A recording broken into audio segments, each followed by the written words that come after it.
지난 27일 화요일에 한국은행이 기준금리를 1.50%로 동결하기로 결정했습니다. 이렇게 한국은행이 금리를 3개월째 동결을 하고 있는 와중에 다음 달 3월 열리는 미 FOMC에서는 금리 인상이 기정사실로 여겨지고 있습니다.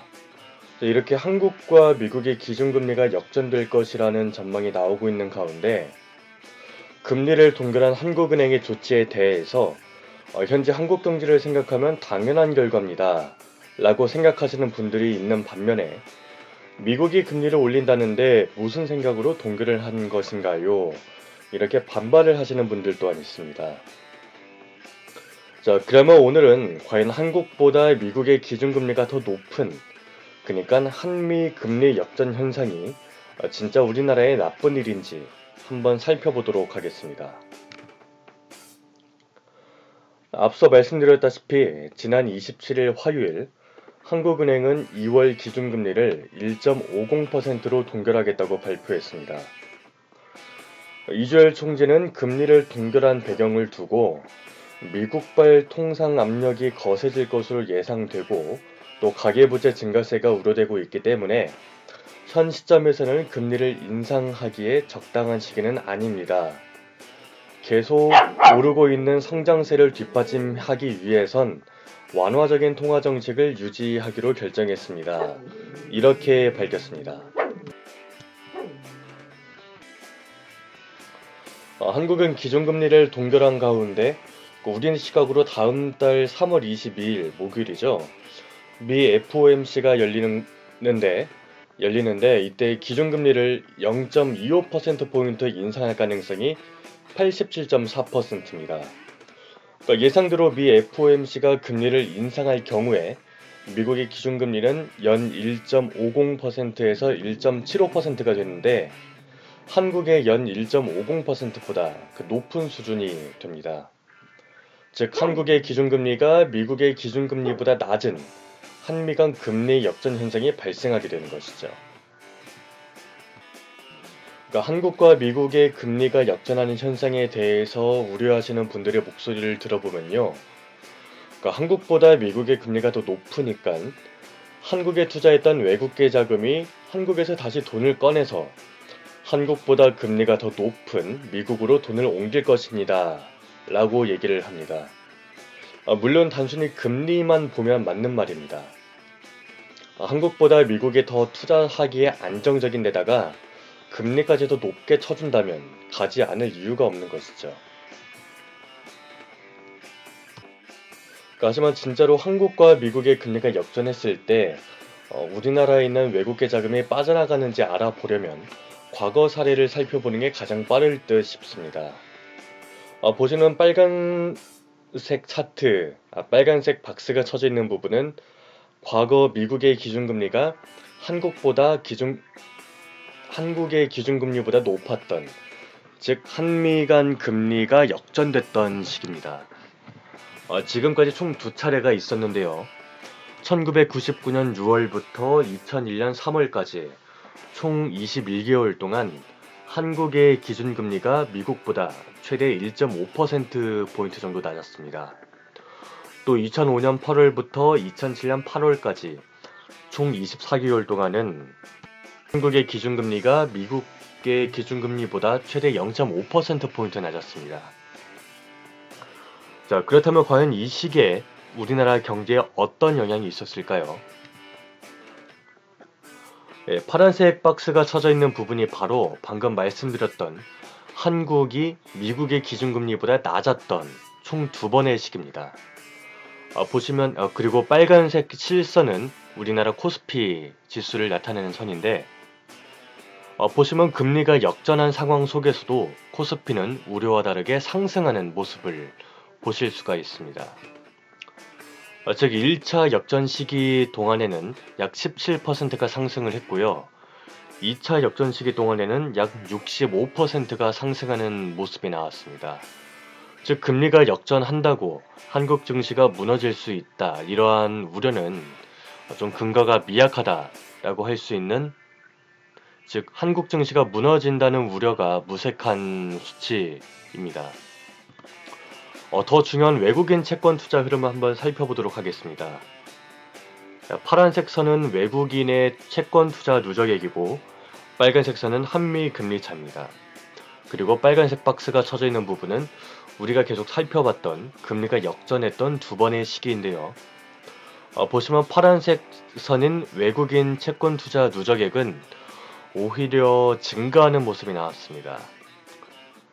좀 엄밀히 따져보면 첫 번째 시기에는 잠시 빠져나갔다가 다시 회복하고 그리고 다시 증가하는 모습이 나왔고요.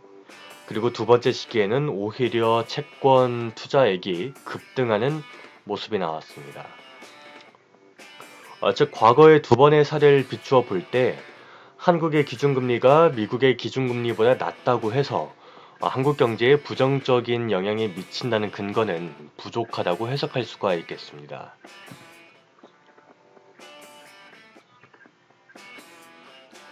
이렇게 금리 역전 현상에 대해서 우려하시는 분들의 주장의 공통점을 살펴보면요. 단순히 금리라는 지표, 이 금리 지표 하나만 보고 부정적이라고 생각을 하신다는 분들이 많다는 겁니다. 하지만 해외 자본의 투자를 결정할 때는요. 어느 나라에 투자를 하든 간에 또 어느 자산에 투자를 하든 간에 단순히 금리만 보고 결정하지는 않습니다. 더욱이 그렇게 단순히 금리만 보고 투자하는 기관은 더더욱 존재하지 않겠죠.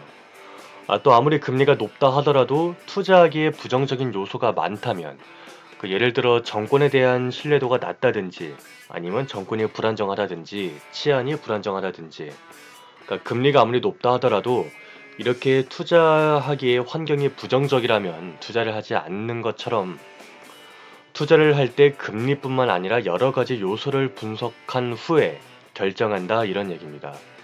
즉 그렇게 따진다면 기준금리는 투자하는 데 있어서 고려하는 여러 가지 요소 중 하나라는 것이죠.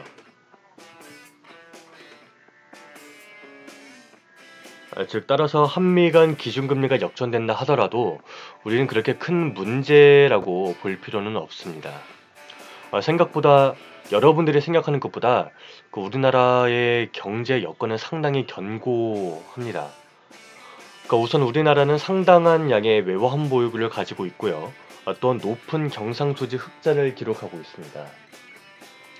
즉 대한민국이라는 기업의 재정 상황이 아주 탄탄하기 때문에 미국보다 금리가 낮다 하더라도 외국인들이 돈을 뺄 만한 이유는 없더라 이런 얘기입니다.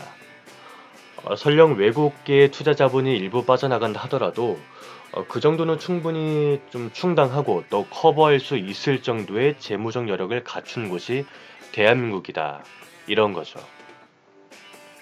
물론 우리나라가 신흥국이기 때문에 미국이 금리를 인상하면 충격을 받을 수는 있습니다. 아예 받지 않는다면 좀 거짓말이겠죠. 하지만 한국은 신흥국 중에서도 높은 신뢰도와 안정성을 가지고 있습니다. 한국이 물론 분류를 한다면 신흥국으로 분류되고 있긴 하지만 경제적으로는 사실상 선진국으로 분류되는 것이 맞다. 이러한 말이 나오고 있을 정도이기 때문에 외국인들이 투자하기에 한국은 아주 매력적이면서 안정적인 투자처라는 것이죠. 그렇기 때문에 단순히 금리가 미국보다 낮다는 이유 때문에 한국 경제가 흔들리거나 그러지는 않을 겁니다. 또한 우리나라는 정치 집단이 아니라 철저하게 시스템에 의해서 경제가 돌아가는 이러한 경제체제를 가지고 있는 나라입니다. 중국과 같은 공산당이나 사회주의 국가처럼 철저하게 국가나 당에 의해서 경제가 돌아가는 그런 시스템이 아니더라 이런 얘기입니다.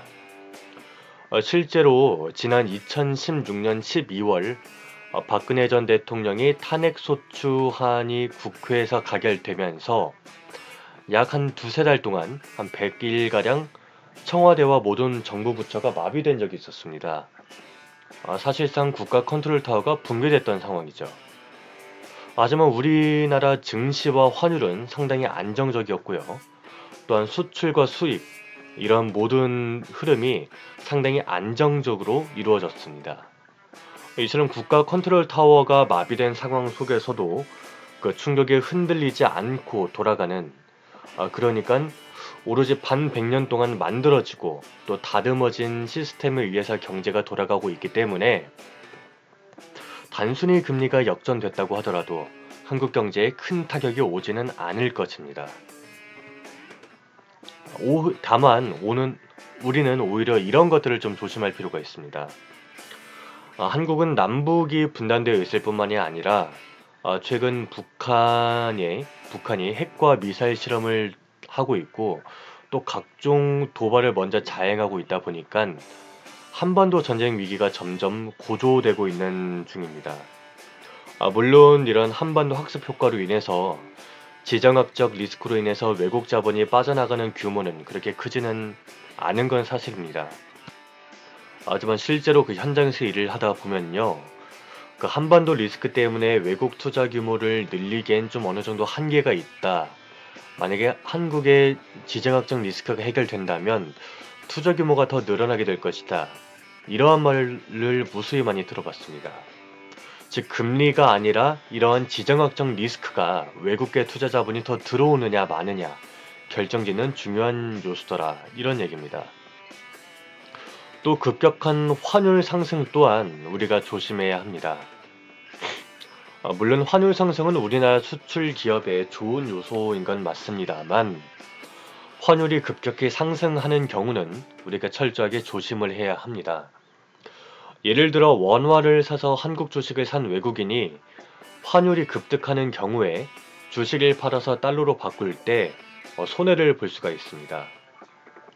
그렇기 때문에 완만한 상승이 아니라 급격한 환율 상승이 발생할 때에는 더 큰 환손실을 피하기 위해 외국인들이 보유한 주식을 팔기 때문에 이러한 상황을 우리가 좀 조심해야 된다. 이렇게 바라볼 필요가 있습니다. 또 미국의 급격한 금리 인상 또한 우리가 조심해야 할 점입니다. 물론 첫 번째 역전 시기였던 1999년부터 2001년까지 한미 간 금리 차가 최대 1.5%포인트 차이가 났는데도 좀 어느 정도 우리나라 증시나 채권 투자가 흔들림이 없었던 것을 우리가 볼 수가 있습니다. 그런데 국제금융센터 연구 자료에 따르면요. 3개월 동안에 미 국채 10년물 국채 수익률이 0.6%포인트 상승한다면 외국계 자본이 신흥국 통화를 매도하는 현상이 나타난다. 이렇게 연구 결과를 내놨습니다. 즉 미국이 금리 인상을 급격한 속도로 진행을 한다면 대규모 원화 매도 현상이 나타날 것이고 그렇게 되면 환율이 급등할 수 있기 때문에 우리나라 경제에 좀 우려가 될 수가 있다. 이렇게 해석을 할 수가 있습니다. 또 마지막으로 주요국 대비 높은 법인세율에도 우리가 신경을 좀 써야 할 필요가 있을 것 같습니다. 미국은 트럼프 대통령이 대규모 감세 정책을 펼치면서 법인세율을 21%까지 인하를 했고요. 또 일본과 프랑스 등 주요 글로벌 수출 경쟁국들도 법인세를 2020년까지 20%까지 낮추겠다. 이렇게 공약을 내세우면서 전 세계적으로 법인세 인하 흐름이 이어지고 있습니다. 기업들의 유치를 위해서 법인세를 낮춘다는 것이죠. 하지만 한국 정부는 오히려 이런 흐름에 역행해서 과거 22%이던 법인세를 25%까지 올리자는 법안을 통과시켰습니다. 이러한 높은 법인세율은 국내 기업이 돈을 벌 수 있는 환경을 제약하는 요인일 뿐만 아니라 해외 자본이 한국으로 들어오는 것을 막는 요소이기도 합니다. 즉 한국의 기준금리가 아무리 높다고 하더라도 이러한 법적 그리고 제도적 지원은 세계적 흐름에 역행하는 등 뒷받침이 되지 못하고 있기 때문에 오히려 해외 자본이 들어오다 못해 오히려 빠져나가게 되는 것이죠. 물론 이런 것을 조심해야 되는 것이지 우리나라 경제가 위험해질 것이다 이런 것은 아닙니다. 마지막으로 정리해 보겠습니다. 한국보다 미국의 기준금리가 높아지는 역전 현상이 발생한다면 단기적으로는 일시적인 해외 자본이 이탈하는 움직임은 분명히 있을 겁니다. 금리 수준만 보고 단지 금리 차이 때문에 투자한 금리 투자자들도 분명히 있기 때문입니다. 하지만 앞서 살펴보았다시피 과거 사례를 살펴보면 이러한 단기적인 충격은 한 달도 가지 못할 것이고요. 다시 해외 투자 자금이 한국으로 더 유입되는 이러한 모습이 나올 것으로 전망을 할 수가 있습니다. 그러니까 말씀드렸다시피 한국 경제는 우리가 살펴보는 것들보다 더욱 좀 견고하다, 좀 강하다 이렇게 우리가 볼 수 있기 때문입니다. 즉 정리하자면 금리 역전으로 인한 여론의 공포심은 신경을 쓰지 않으셔도 된다. 이렇게 정리를 할 수 있을 것 같습니다. 네, 지금까지 경제를 읽어주는 남자였습니다.